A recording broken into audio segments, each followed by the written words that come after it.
بسم الله الرحمن الرحيم.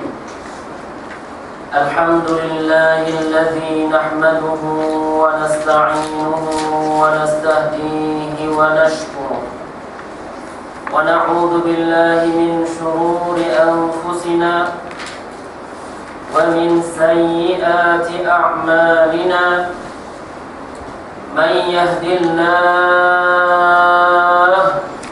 فلا مضل له ومن يضلل فلا هادي له وأشهد أن لا إله إلا الله وحده لا شريك له ولا مثيل له ولا ضد ولا ند ولا هيئة ولا صورة ولا شكل ولا مكان له. وأشهد أن سيدنا وحبيبنا وعظيمنا وقائدنا محمدا عبده ورسوله ونبيه وصفيه وحبيبه، بلغ الرسالة وأدى الأمانة ونصح الأمة، فجزاه الله عنا خير ما جزى نبيا من أنبيائه. الصلاة والسلام على رسول الله، الصلاة والسلام على قمر الأقمار، الصلاة والسلام على حب الروح وفؤادي، الصلاة والسلام على قرة عيني يا محمد صلى الله عليه وسلم.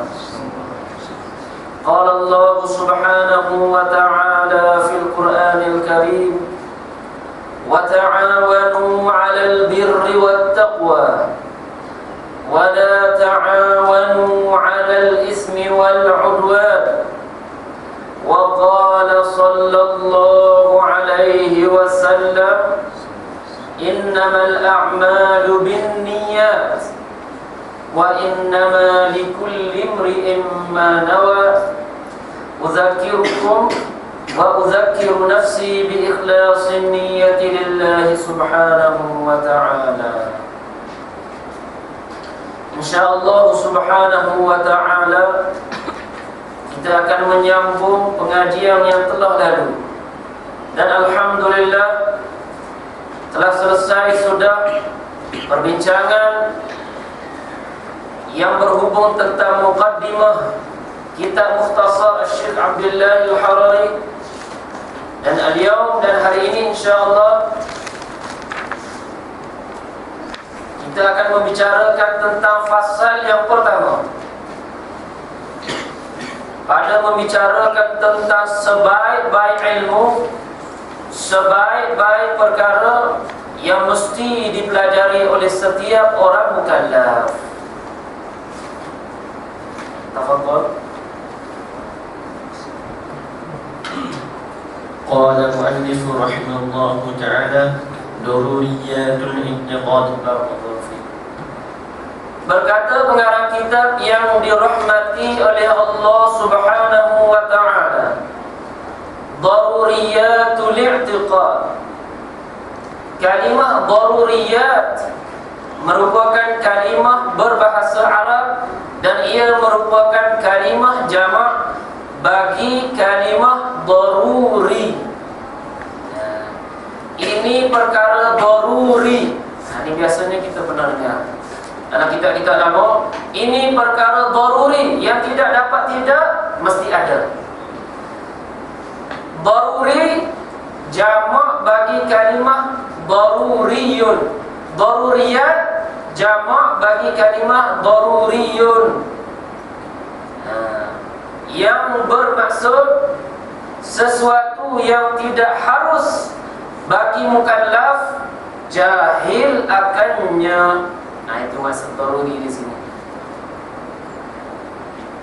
Dan bila mana dia mengatakan daruriyatul i'tiqad, susunan perkataan ini apabila disebut daruriyat kemudian diiringi dengan kalimat i'tiqad, menunjukkan kepada kita perkara yang akan dibincangkan selepas ini ialah benar-benar perlu dan mesti dipelajari oleh setiap orang mukallaf dan tidak boleh jahil sekali-kali tentangnya. Dan menjadi perkara yang daruri sekali. Kalau tak ada, kosong. Seolahnya macam itu. Sekiranya perkara ini tidak ada pada diri setiap orang mukallaf, maka bahayanya teramat-amat sangat. Oleh kerana itu, pengarang kitab menamakan fasal ini sebagai daruriyatul i'tiqad. Hal yang berhubung dengan i'tiqad secara daruri, yang mana ia tidak mesti dipelajari oleh setiap orang mukallaf dan ia tidak boleh jahil tentangnya sekali-kali. Itu maksud kalimah daruriyatul i'tiqad.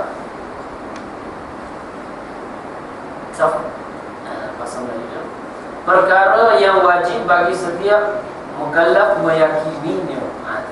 Tajuk kalimah i'tiqad diambil, diciduk ia daripada kalimah berbahasa Arab fi'il madhinya aqada. Literal meaningnya bermakna ikat, mengikat, atau mengikat dengan simpulan mati yang mana dia tidak boleh diuraikan lagi. Itu makna aqadah. Bila mana membicarakan tentang ilmu tauhid, lantas diibaratkan ilmu itu dengan i'tiqad, maka merujuk bahawasanya perkara-perkara yang mesti dipelajari dan mesti disimpulkan di hati secara mati dan tidak boleh diuraikan lagi. Mesti diletakkan dalam hati kita keyakinan ini 100%. Tidak boleh ada syak akan i'tiqad ini. Tidak boleh ada waham dalam i'tiqad yang sebegini. Mestilah dia sampai kepada peringkat yakin 100% bahawa hal yang kita akan bicarakan ini kita yakini dan kita percayai. Maka bila dah sampai ke tahap 100%, maka ia dinamakan sebagai i'tiqad.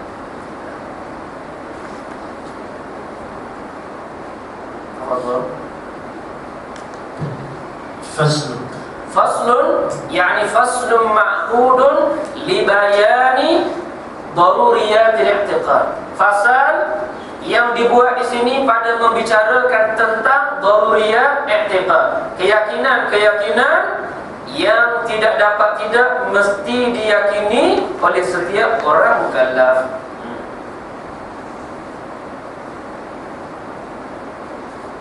Betul. قال المؤلف رحمه الله تعالى: يجب على كافة المكلفين الدخول في دين الإسلام والثبوت فيه على الدوام والتزام ما لزم عليه من الأحكام. طيب. Kata pengarang kitab yang dirahmati oleh Allah Subhanahu wa ta'ala. Baca nama terjemah sekali.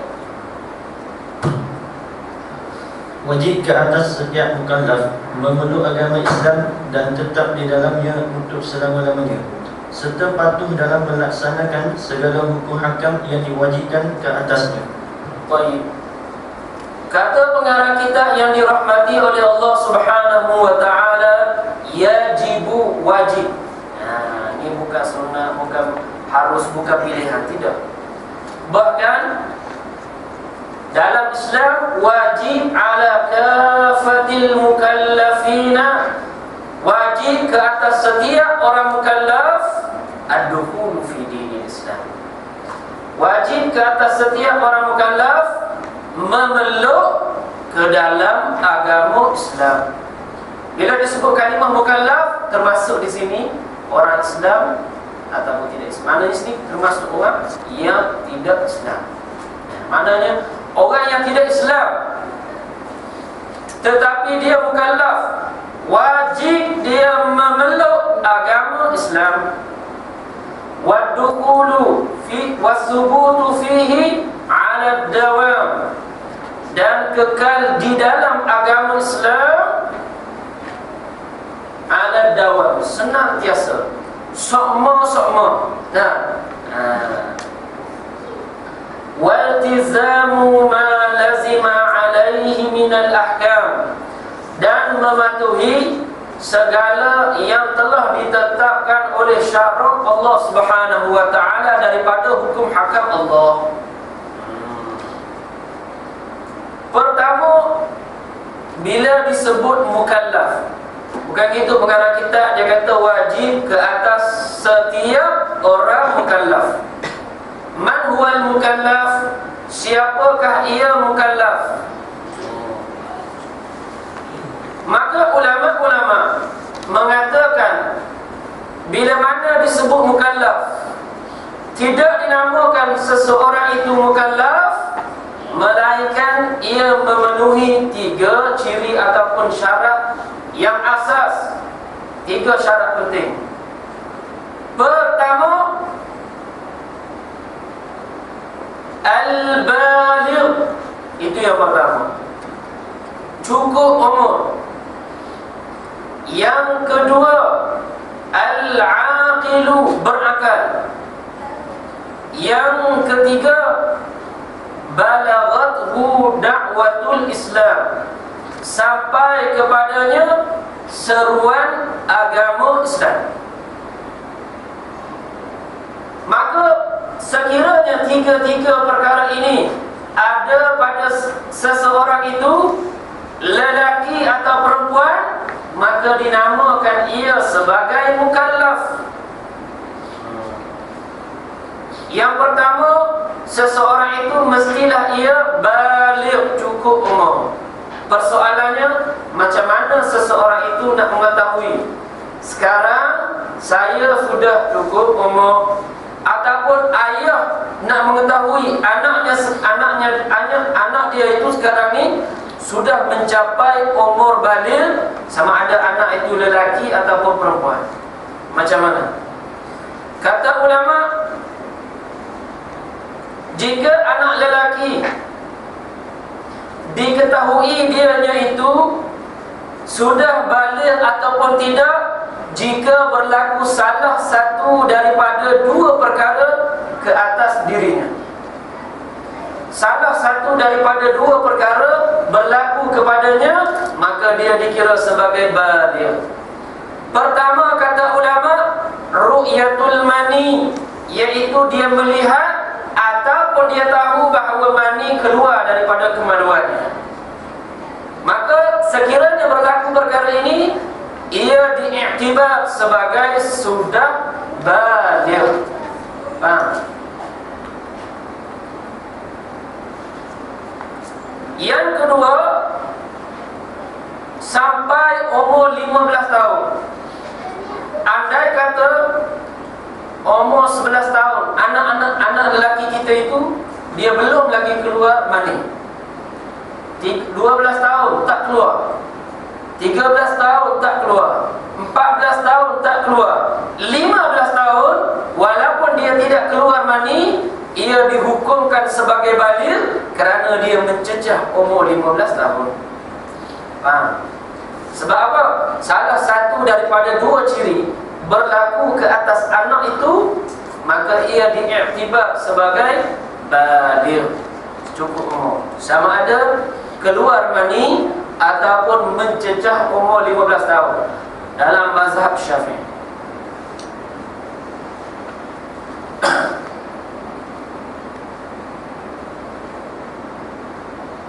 Adapun perempuan, kanak-kanak perempuan diketahui balighnya itu, cukup umurnya itu dengan 3 perkara. 2 perkara tadi ada pada lelaki, 1 perkara yang tidak pernah ada pada lelaki. Tak gitu. 2 perkara, pertama keluarnya mani, juga anak perempuan dia keluar mani. Dan yang kedua cukup umur 15 tahun, Dan yang ketiga, keluar darah haid. Yang ini khusus ia hanya kepada perempuan sahaja, tidak pernah ianya berlaku kepada anak-anak lelaki sejak daripada Nabi Adam alaihi salatu wassalam.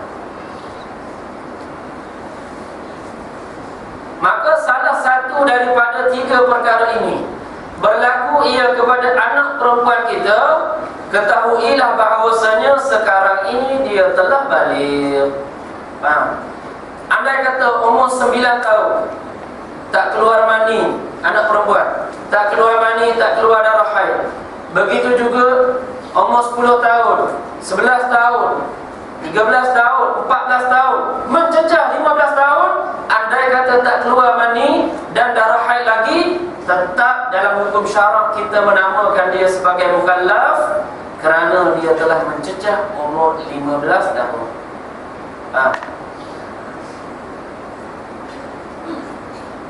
Maka itu dinamakan baligh. Sedikit faedah di sini. Ia berkaitan dengan ilmu fiqh, tetapi ia membawa kepada faedah, kepada kita untuk membezakan sama ada ianya najis ataupun tidak najis. Adakah ia mani? Sebab dalam mazhab Syafi'i radhiyallahu anhu, mani diiktibarkan ia sebagai tahir, ia sebagai suatu yang suci, tapi dia tidak menyucikan. Walaupun dia suci, tak boleh kita ambil kuku-kuku banyak-banyak letak dalam mesin basuh buat basuh apa tu baju. Dia bukan menyucikan, suci tapi dia tidak menyucikan. Ini mani. Bahkan diiktibarkan ia sebagai mustaqzar, suci tetapi ia menjijikkan dalam hukum syarak. Haram meminum atau memakannya. Berlawanan dengan orang barat. Haram meminum atau memakannya. Dan ia mempunyai sifat yang tertentu. Boleh tahu bahawasanya yang keluar, cecair yang keluar daripada kemaluan ini, ia merupakan mani ataupun tidak mani. Sebab yang keluar melalui alat kemaluan ini, sama ada lelaki atau perempuan, bukan mani saja. Kadang-kadang yang keluar itu namanya mazi, kadang-kadang yang keluarnya namanya wadi, kadang-kadang keluar selain daripada cecair. Adapun mani itu dia terdapat tiga perkara, tiga ciri, tiga alamat menentukan bahawasanya yang keluar itu mani ataupun tidak. Yang pertama, mani ini apabila dia keluar daripada jasad, daripada kemaluan, sifatnya at-tadafuqu bi khurujihi. Sifat dia keluar secara berpancut-pancutan.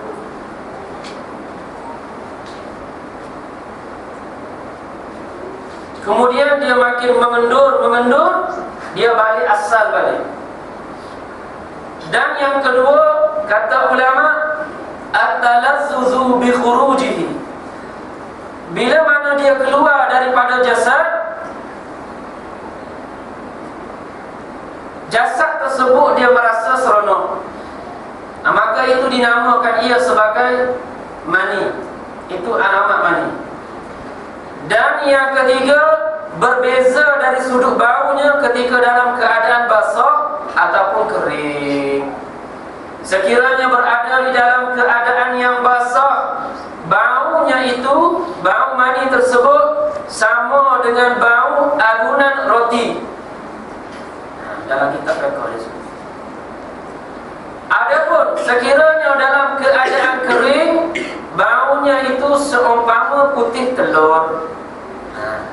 Andai kata berlaku sifat-sifat ini, alamat-alamat ini pada cecair tersebut, ada alamat ini pada cecair tersebut, ketahuilah bahawasanya ianya mani. Oleh kerana itu, kalau sekiranya perkara ini berlaku kepada anak lelaki kita, kita ketahuilah bahawasanya, kita dapat tahu bahawasanya dia sudah baligh.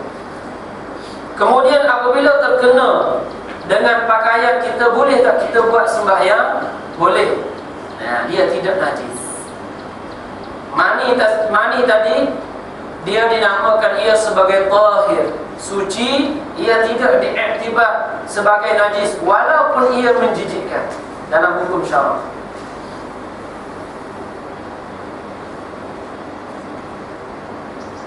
Berbeza dengan wadi dan mazi, kedua-duanya itu sekiranya keluar ia diiktibar sebagai najis. Dan pakaian sekiranya terkena dengan dua cecair tadi tidak boleh dilakukan sembahyang dengannya. Baik. Yang kedua, ada kata kanak-kanak itu tidak balik, maknanya sobi. Bila mana dia tidak balik, dia masih kanak-kanak. Dan kanak-kanak itu tidaklah ia dikira sebagai mukallaf. Andai kata di atas dunia dia melakukan kecurian, dibalas tak di hari akhirat kelak dengan perlakuan kanak-kanak tadi? Ia tidak dibalas. Kerana apa? Kerana ia tidak mukallaf, tidak dibebankan dengan hukum syarak Allah Subhanahu wa ta'ala.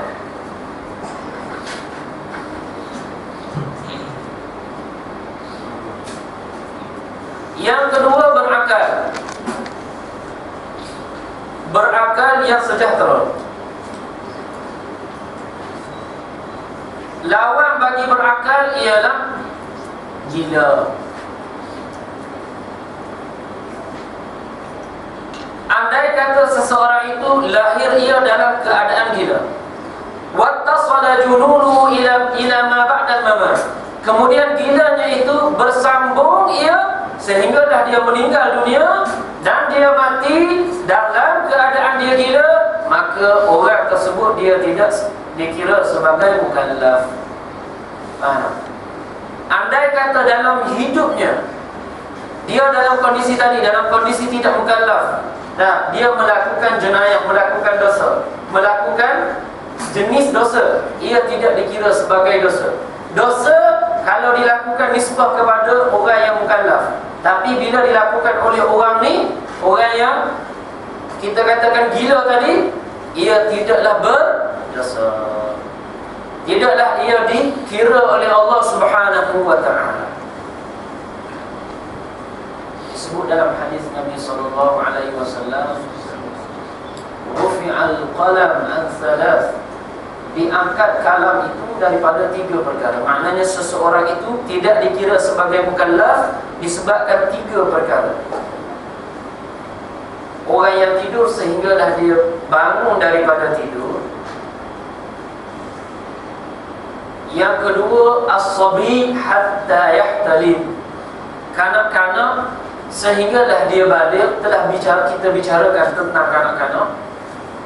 Wal majnun hatta yaqilu, hatta yaqila, dan orang gila sehinggalah dia kembali pulih akalnya itu. Adapun sekiranya dia dilahirkan sebagai seorang yang gila, kemudian sampai umur 15 tahun, sampai umur 15 tahun macam mana pun dia dikira sebagai mukallaf, tak itu? Dikira sebagai baligh. Allah Ta'ala kembalikan akalnya itu dalam umur dia 15 tahun. Kemudian berterusan ia sampailah dia meninggal dunia. Andai kata daripada umur dia 0 sampai ke 15 tu segala dosa sekiranya orang lain lakukan dikira sebagai dosa, tapi kalau dia lakukan tidak dikira sebagai dosa. Daripada umur 15 tahun sampailah dia meninggal dunia, di sini sekiranya dia melakukan dosa, ia diiktibar sebagai berdosa. Kalau dia melakukan perkara kufur, dihukumkan dia kafir dan dijalankan hukum riddah di atasnya, hukum murtad, iaitu bunuh ke atasnya. Begitu juga hukum lain, hukum qisas, hukum hudud dan sebagainya dilaksanakan kerana dia sudah sampai peringkat mukallaf.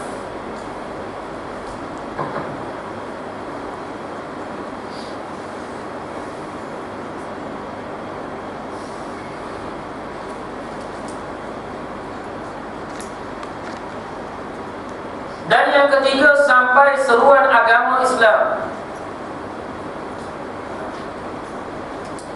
Apa arti sampai seruan agama Islam? Seruan agama Islam dalam bahasa Arab dinamakan sebagai aslud dakwah. Artinya sampai kepadanya perkabaran tentang dua kalimah syahadah, yaitu asyhadu an la ilaha illallah wa asyhadu anna Muhammadar Rasulullah. Sama ada di dalam bahasa Arab ataupun di dalam bahasa yang ia fahami sendiri. Kalau kita bahasa Melayu ataupun dalam bahasa Inggeris, dalam bahasa Cina, dalam bahasa India, di dalam bahasa Perancis, dalam bahasa yang selain daripada itu, diiktibar ia sebagai mukallaf.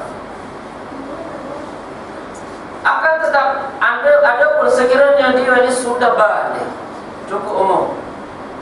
Seumpama cukup umur 15 tahun, kemudian sudah berakal, memang ianya berakal, tetapi syarat yang ketiga tidak cukup, yaitu tidak sampai perkabaran kepadanya akan seruan agama Islam. Tak sampai, tak ada pun orang yang menceritakan kepadanya bahawasanya tiada yang disembah dengan sebenar-benar melainkan Allah, Allah sebagai pencipta bagi alam ini, dan dia mengutuskan Nabi Muhammad SAW sebagai pesuruhnya.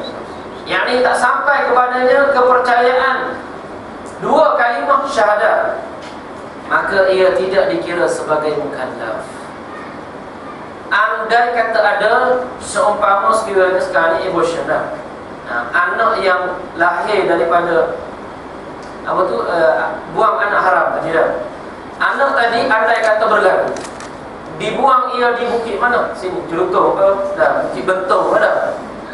Dan dia ditakdirkan hidup di gunung tersebut, di bukit tersebut, dipelihara oleh gajah, lembu, kambing dan sebagainya.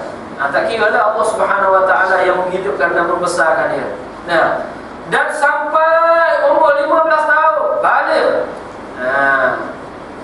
dan ia berakal, tetapi tidak ada yang menyampaikan seruan asyhadu an la ilaha illallah wa asyhadu anna Muhammadar Rasulullah, sehinggalah dia sampai mencecah umur 50 tahun dalam keadaan dia berada di situ, tak berjumpa dengan siapa-siapa yang mengkhabarkan benda ini kepadanya, maka matinya tidak dikira sebagai mukallaf.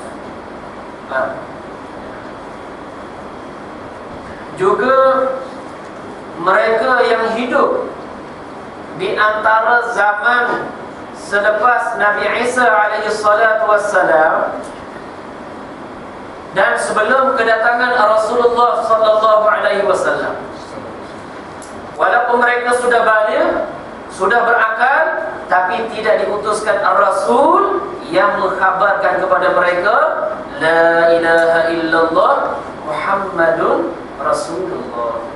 Oleh kerana itu mereka tidak diazabkan oleh Allah Subhanahu Wa Taala dengan perkara yang mereka lakukan. Sebab itu diambil ia daripada Al-Quranul Karim. Allah Taala menyebut tentang ahlul fatrah ini, dengan mengatakan wa ma kunna mu'azzabina hatta nab'atha rasula. Sesungguhnya ahlul fatrah ini tidaklah ia itu diazab oleh Allah Subhanahu Wa Taala sehinggalah dihantar Rasul. Kerana mereka tidak sampai Rasul kepada mereka, oleh kerana itu mereka tidak dikira sebagai mukallaf. Adapun kita, alhamdulillah, kulluna mukallafun. Adapun kita semua yang ada ni mukallaf. Alhamdulillah.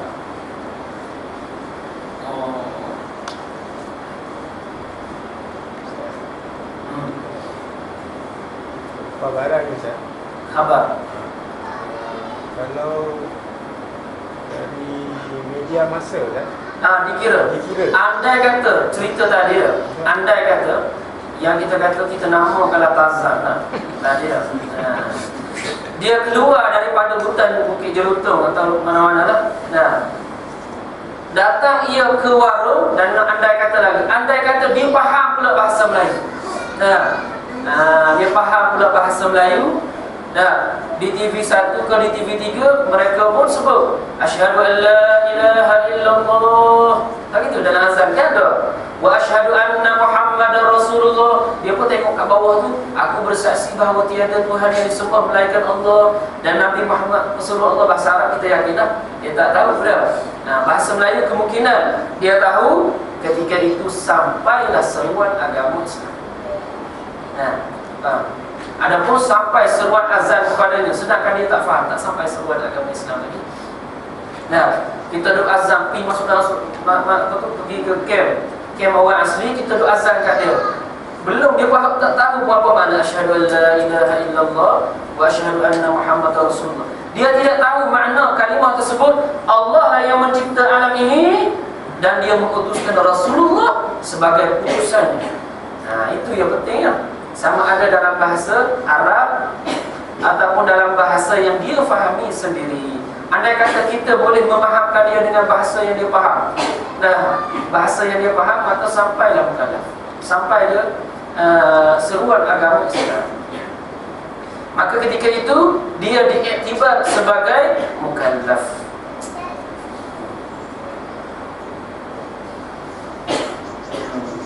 Kata pengarang kita, wajib ke atas setiap orang mukallaf memeluk ke dalam agama Islam.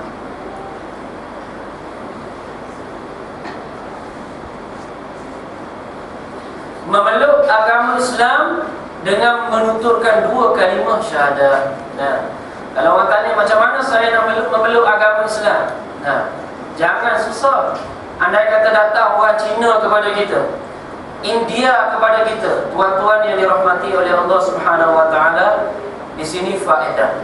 Jangan lambat-lambatkan ia memeluk agama Islam sekali-kali. Andai kata datang orang Melayu yang tak pernah Islam, seperti orang Indonesia, ada setengah daripada mereka sememangnya dilahirkan dalam keadaan tidak beriman, gitu. Ataupun ada di kelompok masyarakat Melayu ataupun Cina, India yang ini memeluk agama Islam, lantas berjumpa dengan kita, maka ketahuilah memeluk agama Islam itu hanyalah dengan mengucapkan asyhadu an la ilaha illallah wa asyhadu anna Muhammadar Rasulullah. Dua kalimah syahadah sahaja, tanpa ada topik tambah. Dua kalimah syahadah. Jangan sekali-kali kata, tak boleh lagi lah ni. Pergi ke Jais dahulu ke, pergi ke Jakim dahulu ke, tak boleh sekali-kali buat begitu. Jangan sekali-kali melambatkan seseorang yang ingin memeluk agama Islam. Jangan. Kerana tempoh kita lambatkan itu menandakan bahawa kita reda bagi orang tersebut akan kekufuran pada dirinya. Dan kaedah dalam syarak, reda dengan kekufuran, kufur. Reda dengan kufur, kufur. Kita pula kena ucap asyhadu an la ilaha illallah wa asyhadu anna Muhammadar Rasulullah. Dan ini patut diwawarkan secara besar.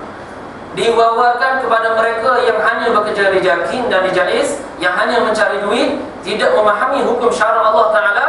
Bila mana datang orang yang memeluk agama Islam, dia kata pukul 4 je office buka, pukul 5 tak boleh dah berurusan dengan puan-puan hamba. Padahal dengan nak memeluk agama Islam, orang yang Cina datang, orang India datang nak memeluk agama Islam, ataupun orang Melayu datang nak memeluk agama Islam, padahal tidak susah pun untuk menuturkan kepadanya, sebutlah asyhadu an la ilaha illallah wa asyhadu anna Muhammadar Rasulullah. Soal surat menyurat, soal tanda tangan mufti dan sebagainya, besok lusa bulan depan tak apa.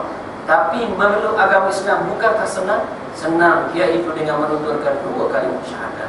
Ataupun datang dengan kita tanpa perlu pergi ke Jais, dah mari dah kita belajar dah memeluk agama Islam. Sebutlah dengan lafaz yang betul, asyhadu an la ilaha illallah wa asyhadu anna Muhammadar Rasulullah. Pertama sekali huruf shin mesti ada sifat tafashi. Jangan kita sebut ashadu, yang kena sebut ashadu. Biasa budak nak pergi kencing dah, kita kata apa? Tak gitu? Jadi nak latih lafaz tersebut mesti dengan lafaz tadi. Ish.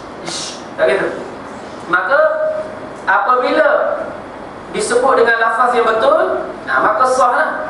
Asyhadu an la, kemudian ha, bukan ashha. Asyhadu an la ilaha illallah. Kemudian di belakang sekali itu kalimah Allah, lafzul jalalah, dan ramai yang menyalahgunakan menyebut kalimah lafzul jalalah dengan lafaz yang tidak betul. Sedangkan mesti ditebalkan lafzul jalalah kerana di belakangnya datangnya sebelum lafzul jalalah baris atas fathah, maka dibesarkan, ditebalkan bacaan lafzul jalalah. Allah. Sebut Allah, tak boleh. Tidak. Kalau sebut Allah tak boleh. Begitu juga azan. Jangan sebut asyhadu la ilaha illallah. Tak boleh gitu. Sebut asyhadu an la ilaha illallah. Itu sebutan. Kan lafzul jalalah. Allah, bukan Allah. Kemudian pada kalimah Muhammad, mim itu mim yang bertasydid, mesti diraikan tasydidnya itu. Jangan Muhammad.